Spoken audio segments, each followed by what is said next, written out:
original, malalaman nyo ang original na MCM. Kapag ito daw, itong diamond nandito, pantay, symmetrical. Actually, lahat ng gantong nila, dapat same yung pattern. Parang LV din, diba? Dapat same ang pattern kung ano yung model ng bag. So, kung gusto nyo compare sa kung ano yung nabili nyo online, nabili nyo sa online, nabili sa store, yan. Papakita ko sa inyo.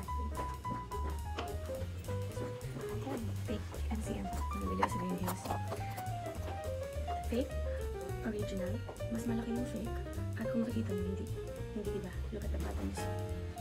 Hindi siya pantay. At yung leather malayo. At yung cable.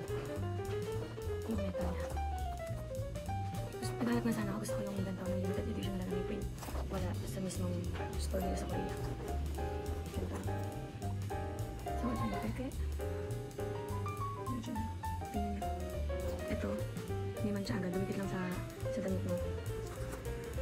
Magkakastay na siya. And kunyari, you have color black clothes. Then, diba kapag sinusuot mo, mag-wrap siya. Didikit na siya agad.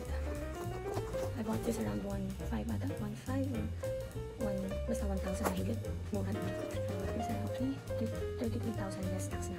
33,000 less tax. 3,000 ata yun. 36,000 siya. Pero less tax na yun. Rules lang. Kapag sa online, mga pre-love 50,000. Pre-love doon na. Ito brand new.